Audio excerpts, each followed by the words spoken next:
What's going on? What's going on?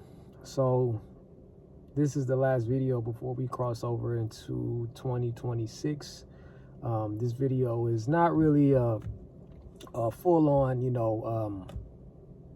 informative video. It's more of a, just a show appreciation and gratitude to any subscribers that's been rocking with me since the start of this channel.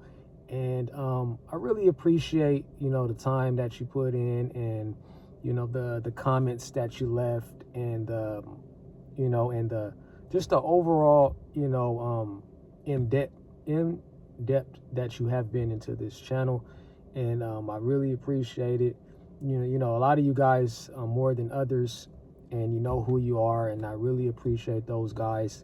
you know and we're just gonna move into the next year, with a great mindset. I'm not really one to, talk about, the new year, new me type of thing. I'm just not into that.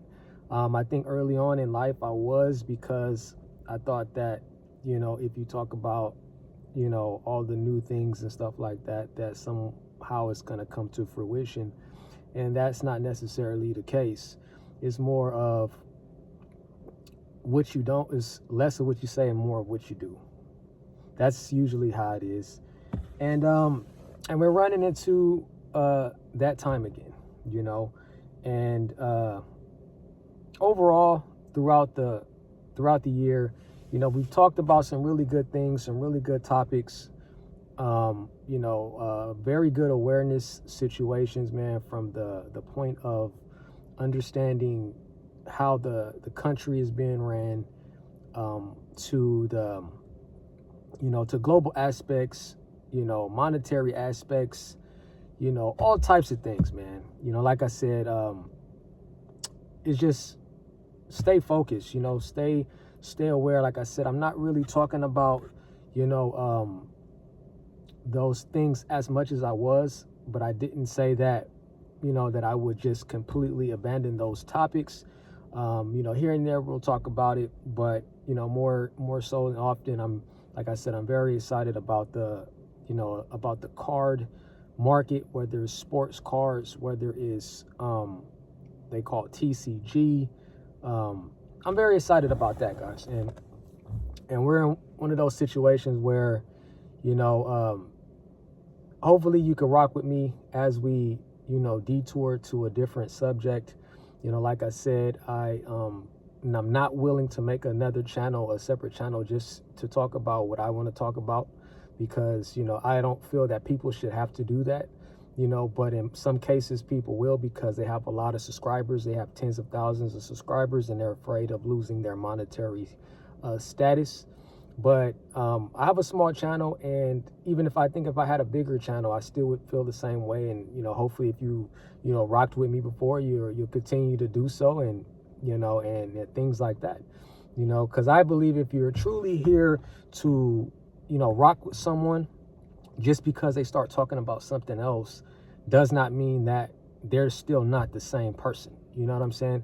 And that's why I think that most YouTubers, they go through these stressful times in their, career, because they worry about if they say the wrong thing, if they not say the wrong thing, because you couldn't say the wrong things. But I mean, if you say the things that your audience doesn't want to hear, then they're afraid of losing it all, wherein that if you just don't care, then you can live your life. And like I said, I think it's better off that way, because if you're not, then you're putting on a facade.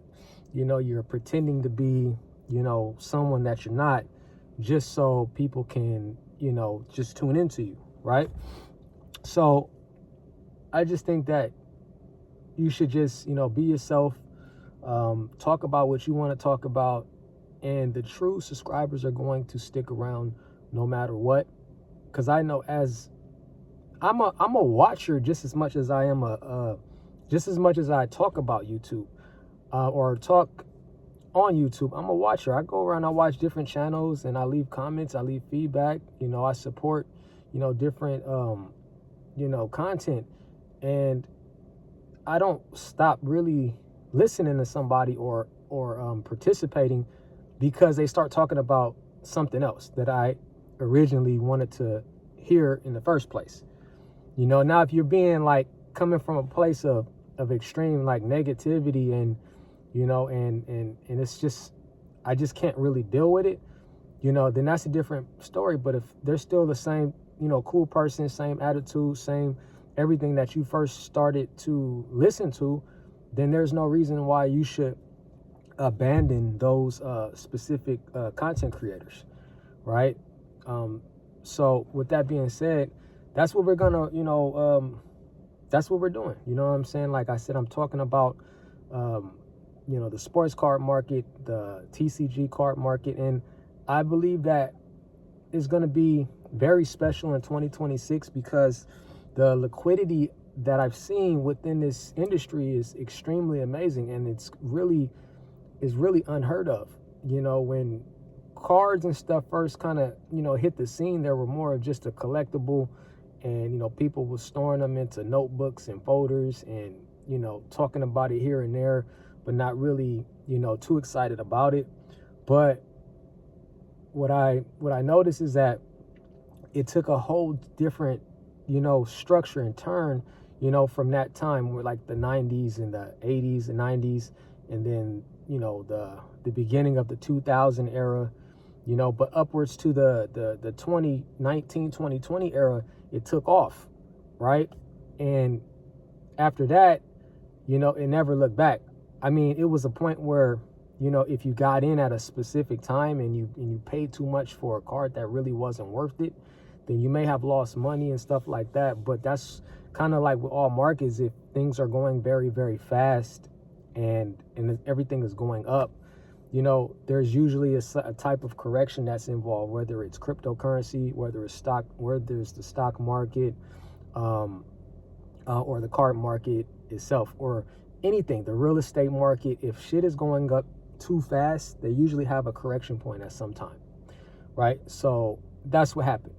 But the overall thing that's very interesting to me is that this little piece of cardboard, right, a little artwork piece of cardboard can go from $10, and if you fix it up and you submit it to the correct company that's working on that card to make sure it is the perfect card, it can go from a $10 card to a $100 card, or a $100 card to a $400 card.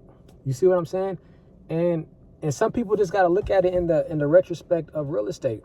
You know what I'm saying? You get, you know, all these different pieces of property, of cards, and you submit them, you give them to the card grading companies, you know, PSAs, the Beckett's, the SMAs, all of those, and then they grade them for you, and it comes back, and now the value of your card is much more than what you originally got it for when it wasn't graded, right?